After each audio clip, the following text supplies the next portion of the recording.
ఈ కూటములు అధికారంలోకి వస్తూ ఉండేసరికి ఏదైతే మనం ఏపీలో ఒకలాంటి సిచ్యువేషన్ చూసామో ఇప్పుడు అదే సిచ్యువేషన్స్ తో అదే బ్యాలెన్స్డ్ గా మనం మహారాష్ట్రలో కూడా చూడొచ్చేమో అని టీవీ ముందు చూస్తున్న తెలుగు వరకు ఒక డౌట్ ఎక్కడో నడుస్తుంది. సో చూద్దాం అక్కడ మహారాష్ట్రలో బీజేపీ తన అడుగులు ఎట్లా వేస్తుంది.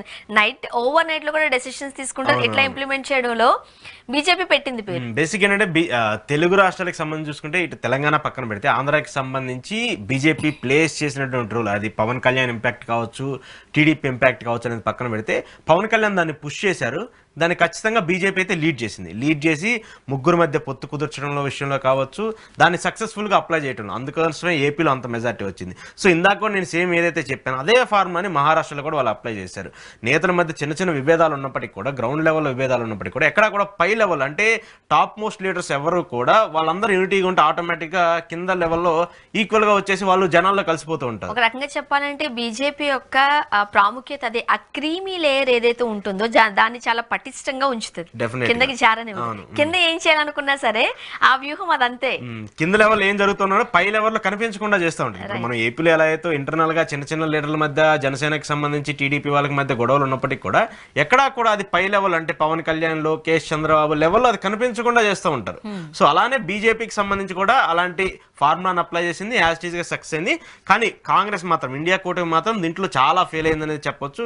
అక్కడికి సంబంధించి అంటే ఆ మూడు పార్టీలకు సంబంధించి సీట్ల పంపకంలో కావచ్చు, క్యాస్ట్ ఈక్వేషన్స్లో కావచ్చు, దాంతోపాటు లోకల్గా ఉన్నటువంటి అంటే మహారాష్ట్ర సిటీకి సంబంధించి ఏదైతే సీట్ ఎలకేషన్స్ ఉందో దాంట్లో కూడా కొన్ని ఫెయిల్యూర్ అనేది చెప్పొచ్చు. ఇక ప్రధానంగా చూసుకుంటే ఎంఐఎం పార్టీకి సంబంధించి అక్కడ ఒక మనం ఎక్కువగా అడ్వాంటేజ్ ఎవరికి జరిగిందంటే బీజేపీకి జరిగింది. ఎందుకంటే ఎంఐఎం చాలా స్థానాల్లో పోటీ చేసింది, వాళ్ళు కూడా ఒక 2 స్థానాల్లో కూడా లీడ్లో కూడా కంటిన్యూ అవుతూ ఉన్నారు. కాబట్టి ఈ ఎంఐఎంకి సంబంధించి డివైడ్ అయినటువంటి ఓట్ బ్యాంక్ కూడా కాంగ్రెస్ పార్టీకి అంటే ఇండియా కూటమికి సంబంధించిన ఓట్ బ్యాంకు డివైడ్ అయింది. ఎక్కడ కూడా ముస్లింకి సంబంధించి వాళ్ళు ఎక్కడ కూడా బీజేపీకి సపోర్ట్ చేసే పరిస్థితి ఉండదు. 90% ఖచ్చితంగా దానికి ఏంటంటే అపోజిషన్ కి అడ్వాంటేజ్ అవుతుంది, అంటే కాంగ్రెస్ కి అడ్వాంటేజ్ అవుతుంది. సో ఇక్కడ ఎంఐఎం పోటీ చేయడం వల్ల ఏమైందంటే ముస్లిం ఓట్ బ్యాంక్ ఏదైతే ఉందో అది కాంగ్రెస్ కి పడాల్సింది ఆటోమేటిక్ గా ఎంఐకి పడింది. దానివల్ల ఇండియా కూటమి కూడా కొంత నష్టం జరిగింది. ఎందుకంటే గెలుపోవటంలో మనం 1-2 ఓట్లతోనే డిసైడ్ చేయగలం. సో అలాంటి 1-2 ఓట్లను ఎంఐఎం పార్టీ చీల్చితే సరిపోతుంది.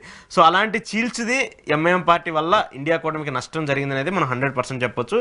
కానీ అది ఎంత మేర ఇంపాక్ట్ ఉంటుంది అనేది మాత్రము పూర్తి స్థాయిలో రిజల్ట్స్ వచ్చిన తర్వాత, పూర్తి స్థాయిలో ఎలక్షన్ కమిషన్ ఆ డేటాను రిలీజ్ చేసిన తర్వాత మనకు అర్థమవుతుంది. ఒక రకంగా చెప్పాలంటే చిన్న చిన్న రాష్ట్రాలలో కాంగ్రెస్ తన ఆధిపత్యం చూపిస్తున్నప్పటికీ మహారాష్ట్ర లాంటి పెద్ద రాష్ట్రాల్లో కావచ్చు, లేకపోతే ఇప్పటికీ కూడా రాహుల్ గాంధీ గారు మోదీ గారితో పరిగెట్టలేకపోతున్నారేమో, రీచ్ అవుట్ కాలేకపోతున్నారేమో, ఎక్కడ తప్పిదాలు చేస్తోంది కాంగ్రెస్. బేసిక్ ఏంటంటే కాంగ్రెస్ కి ఎప్పుడు ఉండేది ఏంటంటే ఇంట్లో కుంపటి అంటారు చూసారా, వాళ్ళకి మధ్యలోనే ఉంటది ఎప్పుడు కూడా. కాంగ్రెస్ క్యాడర్ ఎప్పుడు బలంగానే ఉంటది, కానీ ఇంటర్నల్ వార్ల వల్ల వాళ్ళు ఎక్కువ ఇబ్బంది పడుతూ ఉంటారు. సేమ్ గతంలో హర్యానాకి సంబంధించి మనం ఎలక్షన్స్, జమ్మూ కాశ్మీర్ హర్యానాకి సంబంధించి ఎలక్షన్స్ చూసినప్పుడు జమ్మూ కాశ్మీర్లో కూటమికి సంబంధించి వాళ్ళు గెలుపొందారు, కానీ అక్కడ ఎక్కడా కూడా వాళ్ళకి సంబంధించి విజయం సాధించారు. నేషనలిస్ట్ కాంగ్రెస్కి సంబంధించి అక్కడ విజయం వచ్చింది, ఆ విజయాన్ని ఇండియా కూటమి తన ఖాతాలో వేసుకుంది. ఎక్కడా కూడా ఇండిపెండెంట్గా కాంగ్రెస్ పార్టీ తన ప్రస్తావనను చూపించలేదు. అలాగే హర్యానాకి సంబంధించి తన ప్రస్తావన పూర్తిగా ఉన్నటువంటి హర్యానాలో వాళ్ళు ఫెయిల్ అయ్యారు.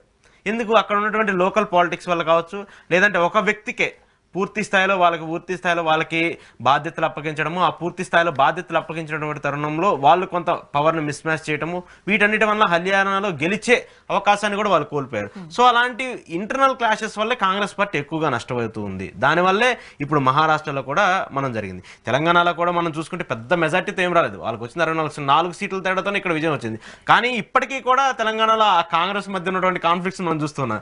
అలాగే కర్ణాటక సంబంధించి ఉన్నటువంటి కాన్ఫ్లిక్ట్స్ చూస్తున్నాం. అక్కడ ముఖ్యమంత్రి మార్చాలని చెప్పేసి ఒక పెద్ద ఎత్తున ఒక ప్రచారం అయితే జరుగుతుంది. మళ్ళీ అక్కడ ఆయన తీసేసి కొత్త వారికి అవకాశం ఇవ్వాలని చెప్పేస్తున్నారు. సో ఏంటంటే కాంగ్రెస్ లో ఎప్పుడు కూడా ఈ ఇంటి కొట్లాట అనేది ఎక్కువగా జరుగుతుంది.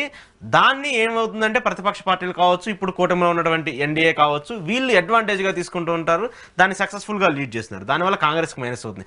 అది ఎప్పుడైతే తగ్గుముఖం పడుతుందో అప్పుడు ఆటోమేటిక్ గా కాంగ్రెస్ పార్టీ అయితే విజయం సాధించేందుకు అవకాశం ఉంటుంది.